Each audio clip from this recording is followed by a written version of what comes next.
All right, guys, so if you watched the last podcast on Varner Iron Talk, we alluded that we were going to do a video on this tractor here. This is an 8280 Deutz, and it's a pretty good video to watch, so let's get into it.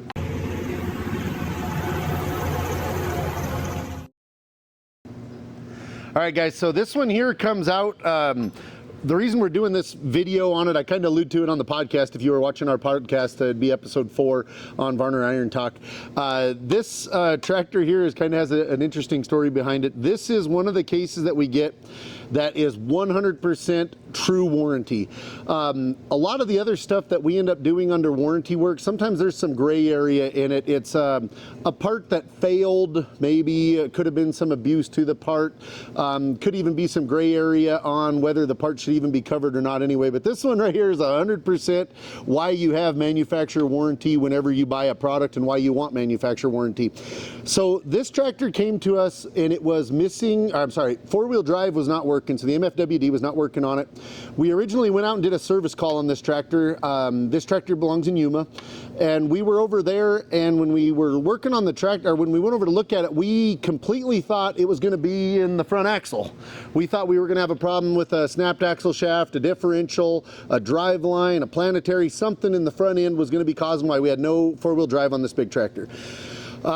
Once we got there, right away, our technician, he knew right away that it was not in the front axle, it was in the rear end housing here. And the reason being on that, you could lift the front end off the ground and you could spin the tires and everything turned all the way back into the transmission, but would not work from the rear end out towards the front end. And everything electrically was working. The valves were shifting, the buttons were, you push the button, the lights come on in the dash, we had good pressure down there, everything was working there, but something wasn't spinning here in the rear end of the tractor. So we hauled this tractor over here to get it tore down. You can kind of see behind me, this is a heck of a job. This tractor has this top cover that goes over here. There's like a foot or close to 100 steel lines that run up on top of this, plus all that wiring kind of gets draped in over the top of it. And the cab's outside, but we put a bunch of this back together. I didn't get to do this video as quick as I wanted, but we had these axle shafts were all off, the brakes were all off of it. And then if you look up the back of that housing right here, we had the differential was all out of it. And the very last piece that you get to on here is, Chandra, I'm gonna have you look right up in here, go underneath that ring gear. Do you see that big shiny shaft right up there? Yep. That shaft is the MFWD four-wheel drive shaft. And when we took this tractor apart, or actually we didn't take it apart, before we took it apart, Devin had pulled the suction screen off the side of it, and when he looked up inside, there was a bearing laying down inside the housing there. And so right away it was like, well, we got something wrong, there's no point even screwing with it, we might as well just get it ripped apart. So Chandra, if you come around here to the front, if you look in here, this is your MFWD drive clutch. So it sits right up here in the front end of the tractor. This whole part right here is that drive clutch. And I wanted to show you because the part that failed is actually behind this. And I didn't get it done before we got there. But anyway, this is the part we were after, but in order to get this out, you can't take this out unless you have the pinion out of it. And to get the pinion out, you gotta have the ring gear out. And to get the ring gear out, you gotta have the axles off, and you gotta have the PTO off the back, and you gotta have the auxiliary valve stack off of it. And it's a pretty big job to get all that out of there. But what ended up happening is underneath this clutch pack, it looks just like this. There's a big nut, just like this one here, but there's another stub shaft down there and it has a big nut on it. And this is the nut that actually came out of this tractor. I don't remember the exact number of what this torqued down to, but anyway, that little shaft that we just showed you in the back comes through the back of the housing. 2 tapered bearings go in there. This big nut was on it, holding the preload on those bearings. Then there's a drive gear that if she looks down inside of here from the top, there's a drive gear down inside here, be this one right here, that drives that little idler gear. And then there's another gear down in there that actually turns that shaft that we seen from the back. And the whole problem with the whole entire thing, this is the nut that was in there. When you torque this nut, it's got 2 grooves in the shaft that you're supposed to take a punch or a chisel and stake this nut down so that this nut can't come undone. And as you can see, whoever put this together never staked it. So this tractor's got over 5,000, or it's going to roll over 5,000 hours here. It took 5,000 hours to come off, but it dang sure did. And this was just laying down there in the bottom, and that shaft had slid out the back, and the bearings had fallen down, and those two gears, luckily those two gears just fell over out of the way. And nothing, they chewed them up a little bit. There was some dings in them, but it didn't damage anything else in there. And you could have actually put it right back together. I mean, this nut threaded on the shaft just perfectly fine. There was no issues with that. But all this was because whoever assembled this forgot to stake this nut way down deep in here. And so now what Devin's working on to do this is he's got the four-wheel drive clutch all back in it. He's got the pinion and the ring gear all back in it. He's got the brakes all back in it. He's got the axle housings all back in. Where he's going to be going next on this is there's a big valve body that goes up on top of this plate that he's going to put on here that covers all this up. Then over there, I don't know if you can see it, Chandra, in front of that tractor, there's a big stack of big heavy parts over there in front of that red tractor. And that's going to be, yeah, there you go, that stuff over there. That's going to be, when you put up here, this tractor has the PTO bolts onto the back.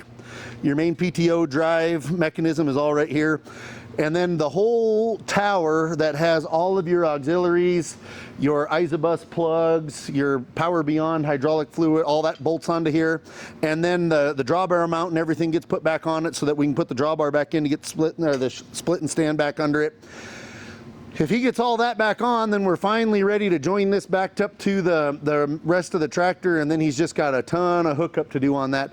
But guys, this is a job that I think we had close to 70 hours to get it to this point in the tractor now, and we'll have another probably close to 60. Maybe 70 to finish putting this together from this point. So this is one of them when guys see these massive repair bills and they look at it and see like, oh my goodness, I can't pay $40,000 for a repair or $35,000 for a repair.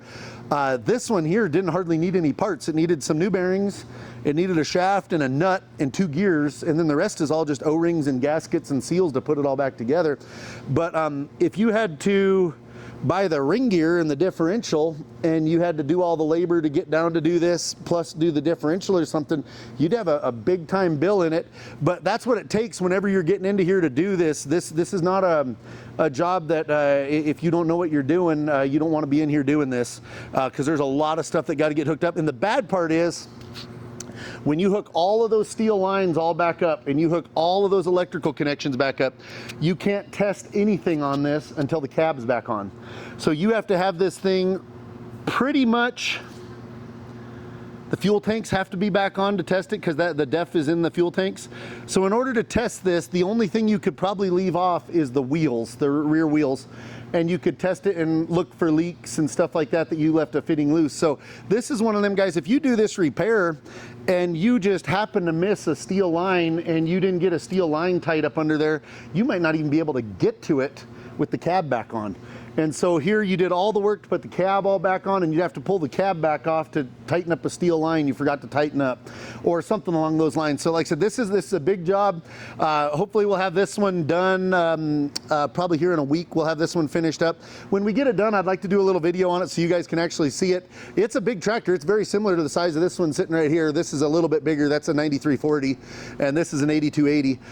But this tractor here is going to, like I said, a big job, and it was all for a nut that got put on the shaft, and whoever put it together at the factory, if it was 5 o'clock and quitting time and they had plans, or they got a phone call and their wife was having a baby, or whatever the problem was, or whatever happened, they forgot to stake that nut, and she sure came apart. And good deal. This one did have warranty on it, so warranty's paying for this customer, and we'll have it back together here in, like I said, about a week, and then we'll have this one back out so they can take it back out and go back to work with it. But interesting little project. Not everybody gets to see this. Not everybody gets to see jobs like this, especially on Deutz. There's not a lot of guys that do them, but it's kind of a cool system to see. And well, like I said, when we get it together, we'll try to have something that we can show you the finished product when it's back together and it's running around. But guys, if you like the type of content we do, we'd love to hear from you. Leave us a comment. Leave a comment down below in the post. We try to respond to all those comments. We look at them, we read them, we try to respond to them if we can for you. Subscribe to our YouTube channel. Subscribe, hit the little bell for notifications whenever we post a new video on there. That lets you see any of our new content. Go to our podcast, guys. We're starting to do that podcast. We're trying to do that every week, where we're making a podcast out. That's Varner Iron Talk. is what that's going to be under. And we have podcasts about this, guys. I've had guys come on from Krone and everything that we sit down and we just talk about iron and machines and stuff like that. And anything like that, if you have some ideas of videos you'd like to see us do, leave us a comment down below and we'd be happy to do it. But we'll see you next time.